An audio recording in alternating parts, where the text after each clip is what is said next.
Now it's time to hear from the government, then we'll hear from Justin Trudeau of the Liberals.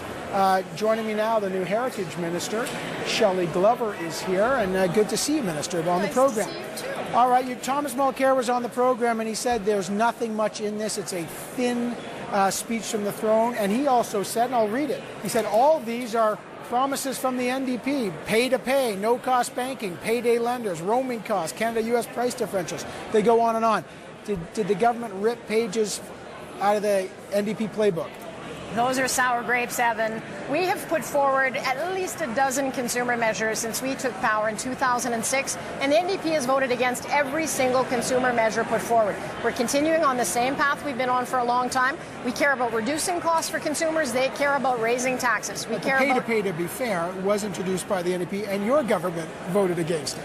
But they have to introduce projects and bills that actually make sense. You can't just write it on a napkin, and that's what we do. When we say that we're going to deliver, we actually deliver with some prudent measures that actually help Canadians. We're not going to raise their taxes.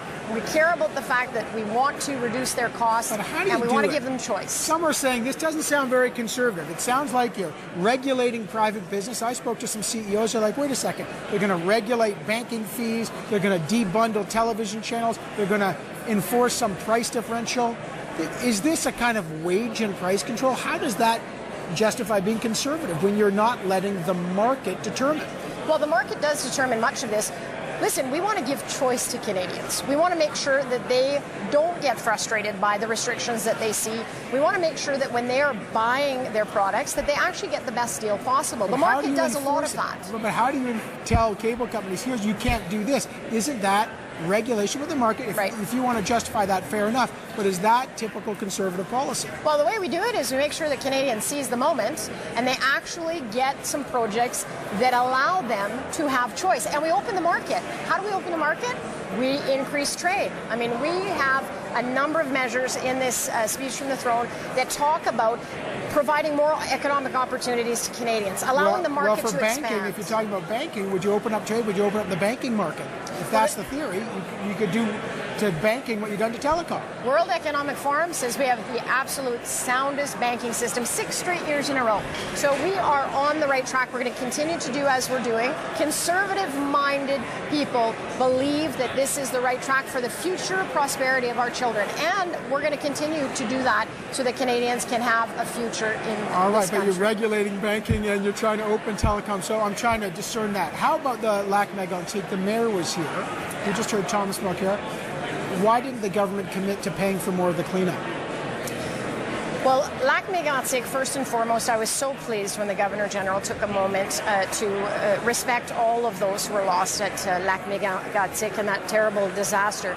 And there are a number of things in the speech from the throne that address lac mégantic, ensuring that there are standards that are increased, making sure that there are insurance measures that protect against these kinds of things. And we will continue to work with the province with regards to this. And we also mentioned the Calgary flood in the speech from the throne, which was important. The mitigation program, I think, was a huge announcement that will benefit not only those provinces, but the province I'm from, Manitoba. Okay, 2 last things. Sure. It says in the speech from the throne you'll enshrine the polluter pay laws. Thomas Mulcair talks about polluter pay. What do you mean enshrine polluter pay? What's the detail in that? Well, that means that we're going to bring legislation forward and ensure that polluter pays. We've also got a number of measures about ensuring we have more green space available. So the environment is a priority in the speech from the throne. But creating jobs and opportunities, making sure our families are secure and protected, and of course, putting Canada first is the point. Does polluter pay apply to carbon emissions?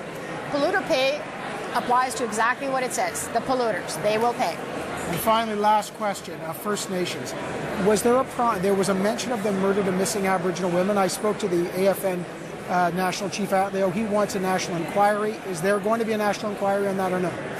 The missing and murdered Aboriginal situation is something I, of course, take to heart, and we will continue to put forward measures that will look at that situation. It's a devastating situation for many of them. No national inquiry. At this point, as I say, the speech from the throne is providing the incentive that says we are going to be looking at the missing and murdered Aboriginal situation. We did have a committee that was struck prior to dissolution, and we'll be looking at that again.